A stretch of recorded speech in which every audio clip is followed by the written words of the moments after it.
Dios me los bendiga, hermanos. Sean bienvenidos a la casa del Señor. En esta hora vamos a estudiar la palabra de Dios. Vamos a estudiar un tema importante que muchas veces se malinterpreta en el mundo cristiano. Pero en esta hora vamos a tratar de profundizar y explicarlo. Así que vamos a orar. Póngase de pie, vamos a orar. Oremos. Señor que estás en el cielo, gracias porque nos permite estar en este lugar para glorificar tu santo nombre. Bendice, Señor, este estudio, que sea, Señor, para la honra y gloria de su nombre. Gracias, Señor, por tus bendiciones. En el nombre de Jesús te lo rogamos. Amén.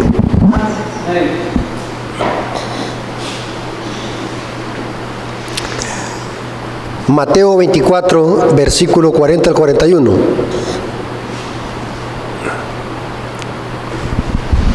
Este versículo lo usan muchos cristianos para hablar del rapto secreto.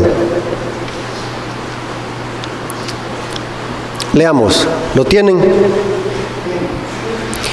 Entonces estarán dos en el campo, uno será tomado y otro será dejado.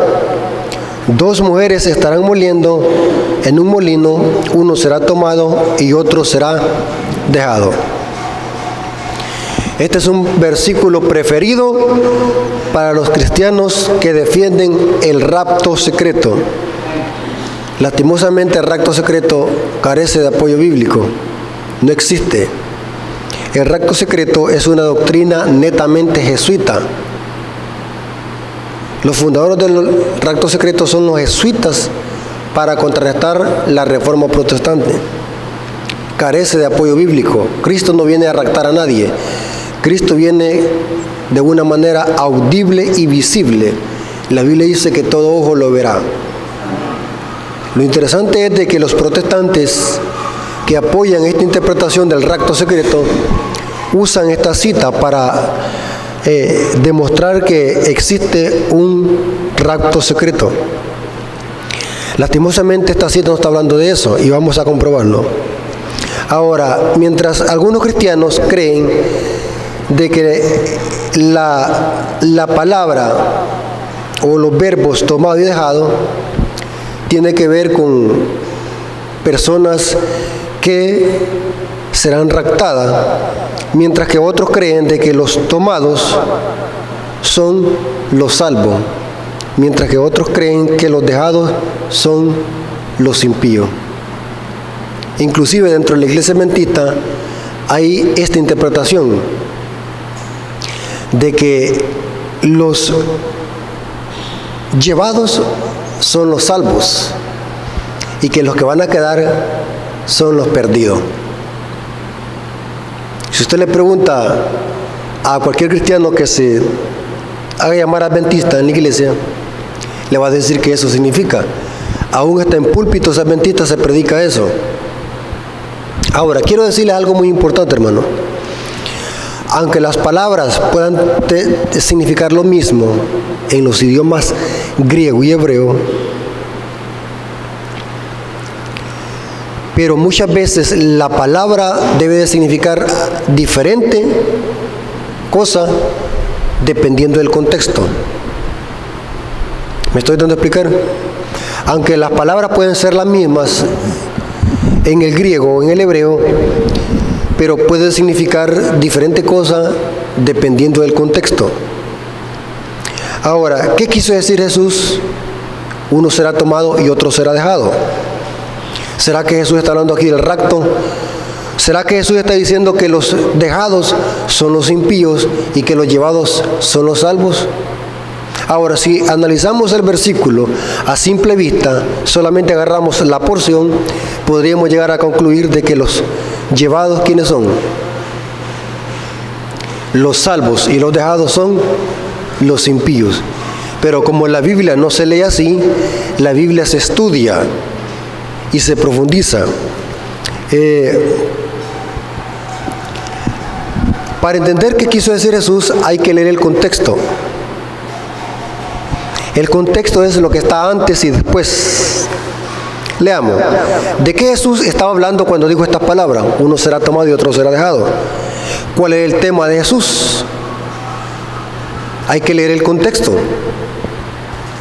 Mateo 24, versículo 37 al 39. Mateo 24, versículo 37 al 39. Mas como en los días de Noé, así será la venida del Hijo del Hombre. Esto se le conoce paralelismo. Jesús está haciendo un paralelo entre los días de Noé y los días de ¿qué? Del Hijo del Hombre. Porque así como fue en los días de Noé, así será ¿qué? En los días del Hijo del Hombre. Porque como en los días antes del diluvio estaban comiendo, bebiendo, casándose y dándose en casamiento, hasta el día que no entró en el arca y no entendieron, hasta que vino el diluvio y se los llevó a todos. Pregunto, en el diluvio, ¿quiénes fueron los llevados? ¿Quiénes? Pero ¿quién se los llevó? El agua, el diluvio. ¿Notaron el contexto? ¿Quién fue el que quedó en el diluvio? Ese no fue llevado por el agua, ¿verdad? ¿Quedó intacto? Sí. Ahora, hermano, hay mucho que hablar sobre este texto. Hay mucho que hablar, pero quiero que entendamos este punto. El contexto. Si Jesús está haciendo un paralelo entre los días de Noé y los días del Hijo del Hombre y la venida del Hijo del Hombre, este es un paralelo exacto y preciso, sin desperdicio. Bíblicamente, ¿cuándo quedaron perdidos los antediluvianos? ¿Cuando se cerró la puerta del arca o cuando cayó el diluvio? Técnicamente quedaron perdidos ¿cuándo? Cuando se cerró la puerta. El castigo es que vino ¿qué? Después de 7 días. Ahora, ¿cuáles son los días de Noé y cuáles son los días del Hijo del Hombre? ¿Cuáles son los días de Noé? Porque Jesús está haciendo un paralelo preciso y exacto.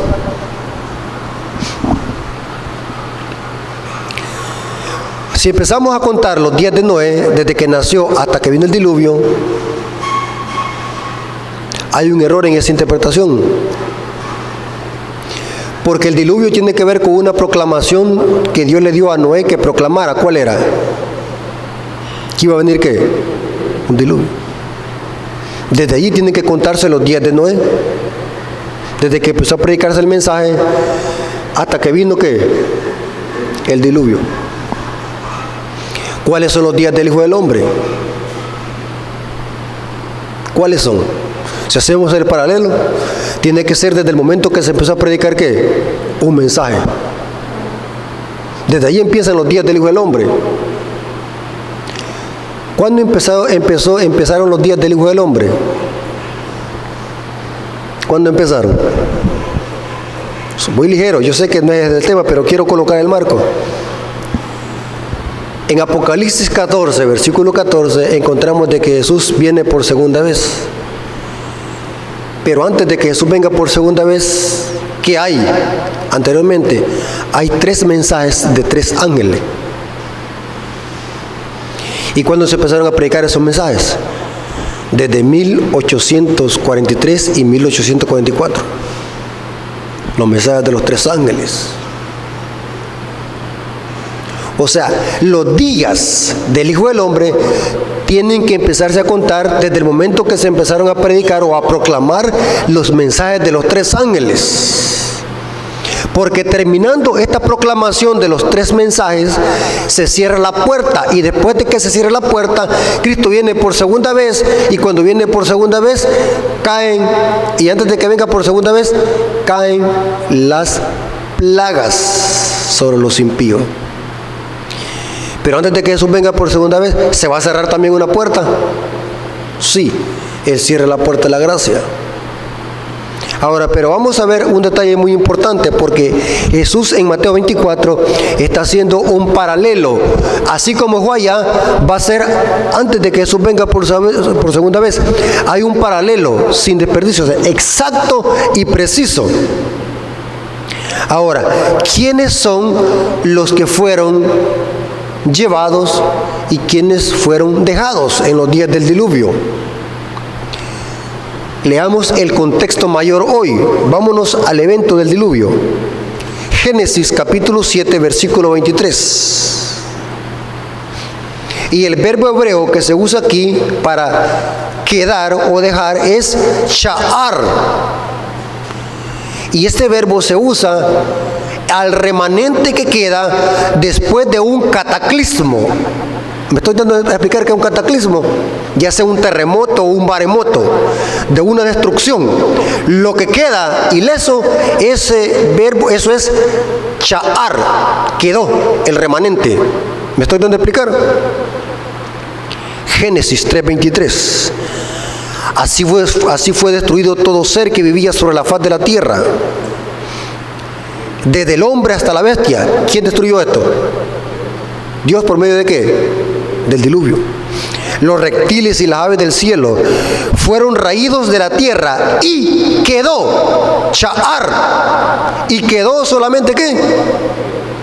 Noé y los que con él estaban en el arca. Pregunto, ¿quiénes fueron llevados? ¿Quiénes fueron llevados? Los impíos por el diluvio. ¿Y quién quedó? Pregunto, en los días de Noé, ¿quién fue el remanente? Noé y su familia. La palabra remanente siempre debe de leerse en el contexto de lo que queda ileso después de un cataclismo, una destrucción o una persecución. Lo que queda intacto, que no le pasó nada, ese es remanente. O sea, remanente no lo podemos aplicar a cualquier cosa, ni en cualquier contexto. El contexto original y bíblico de la palabra remanente es lo que queda ileso, intacto, después de un cataclismo, una destrucción, ya sea diluvio, un terremoto o un maremoto. Lo que no le pasa nada, ese es el remanente. ¿Quién quedó vivo, que no le pasó nada? Noé y su familia. ¿Quién fue llevado? En Mateo 24, los llevados, no está hablando de los salvos que se van a ir para el cielo. El contexto es, son llevados pero para destrucción. ¿Y los que quedan qué son? Los salvos, que no van a ser tocados por ninguna clase de destrucción. Sha'ar. Es un paralelismo que Jesús está usando aquí. Ahora, hermano, ¿saben que este paralelismo es exacto? Les acabo de decir y se lo repito. Es exacto con lo que va a pasar antes de que Jesús venga por segunda vez. También la Biblia dice que se va a cerrar una puerta. Este evento lo vemos también en Mateo 25, donde dice que las vírgenes fueron a comprar más aceite, pero cuando vinieron, la puerta ¿había qué? ¿Cuál puerta es esa? Puerta de la gracia, se va a cerrar. En Apocalipsis 15:8 dice que el templo de Dios se llenó de humo y nadie podía entrar hasta que se cumpliesen las 7 plagas postreras. En Apocalipsis 22:11 dice, el que es justo siga siendo justo, el que es inmundo siga siendo inmundo, y el que es sucio siga ensuciándose, porque se va a cerrar la puerta de la misericordia. ¿Cuándo es que los impíos se van a dar cuenta que estaban perdidos? No cuando se cerró la puerta, aunque técnicamente ahí quedaron perdidos, pero ellos se van a dar cuenta ¿cuándo? Cuando empiecen a caer ¿qué? Las plagas. Y saben algo muy interesante, hermano. Antes de que Jesús venga por segunda vez, también va a haber un remanente. Este mundo que vemos va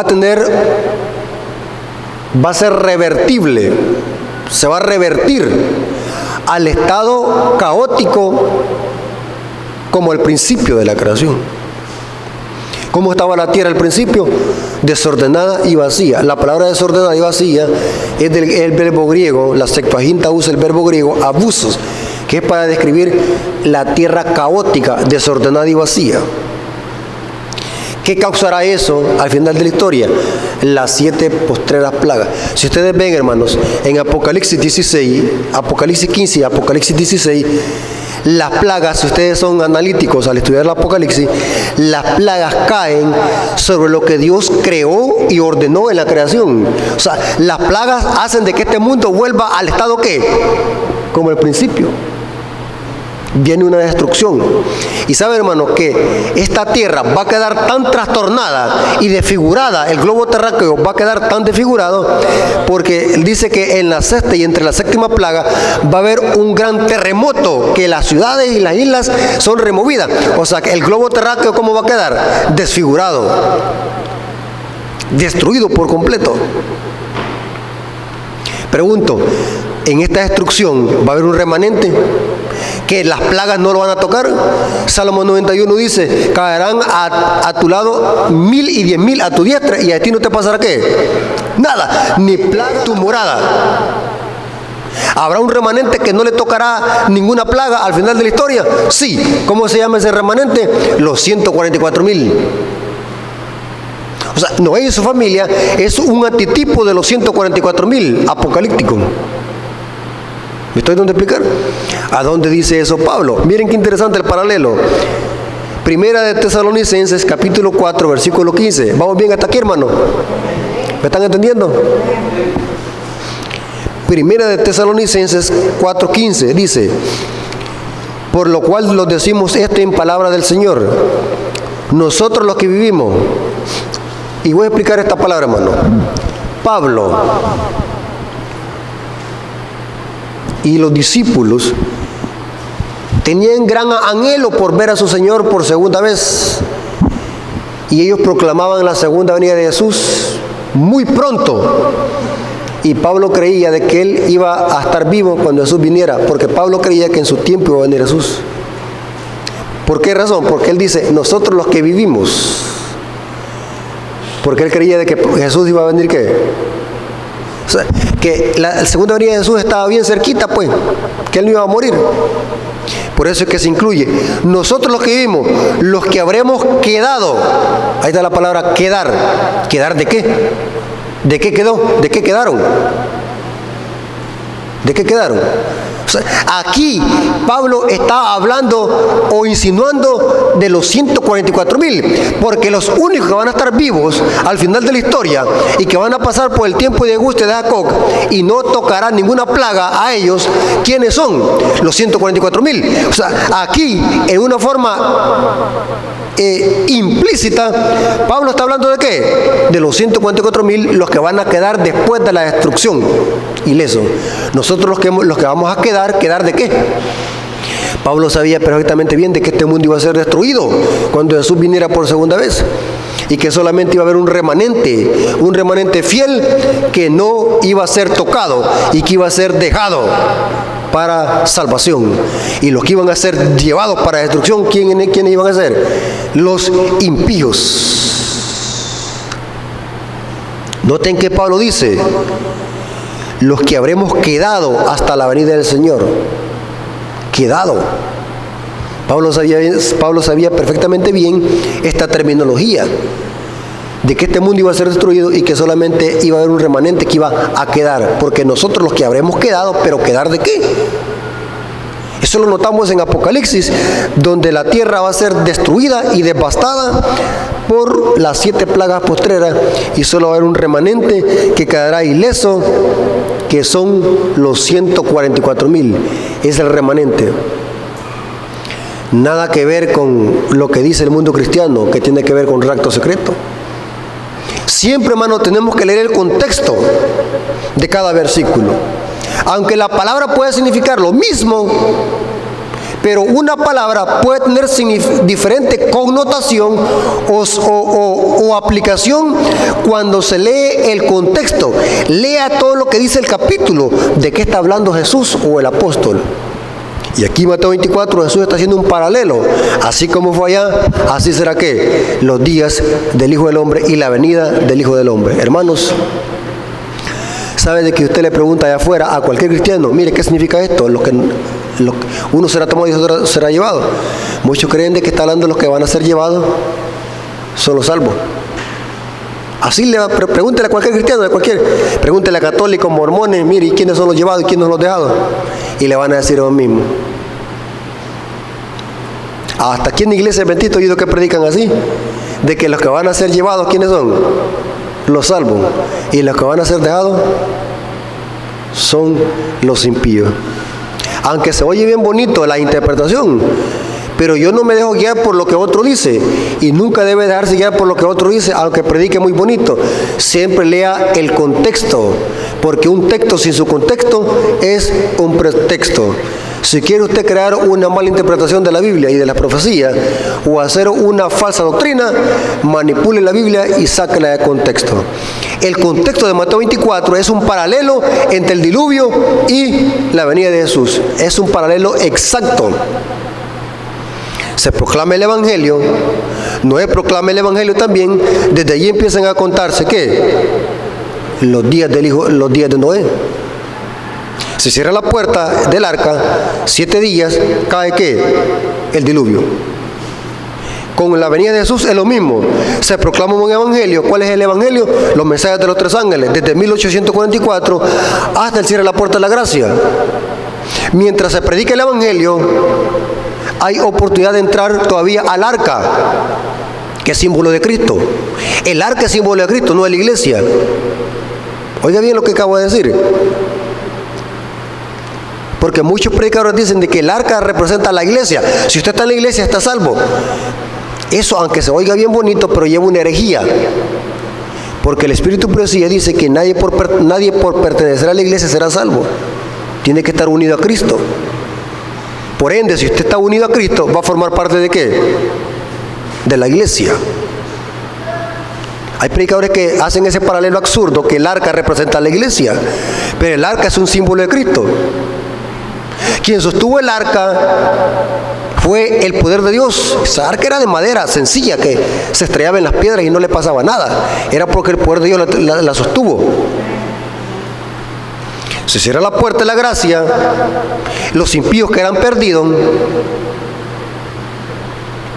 caen las plagas. ¿Y quién no será tocado por las plagas? Los 144,000. La destrucción se lleva ¿a quién? Solamente a los impíos. ¿Y quiénes son quedados? Un remanente, los 144,000. Eso significa, hermano, que si usted está vivo y es fiel a los mandamientos de Dios, formará parte ¿de qué? De los 144,000. Pero si muere bajo la proclamación de los mensajes de los 3 ángeles, formará parte ¿de cuál resurrección? ¿De la resurrección qué? Especial o parcial. Eso ya lo hemos explicado aquí en esta iglesia, son conocedores de este tema, pero creo que este tema está más que claro. Los que son llevados para destrucción son los impíos, y los que son dejados es el remanente fiel que guarda los mandamientos de Dios y tienen el testimonio de Jesús. ¿Estamos claros en este punto, hermanos? La honra y la gloria sea para nuestro Dios y que Dios les bendiga.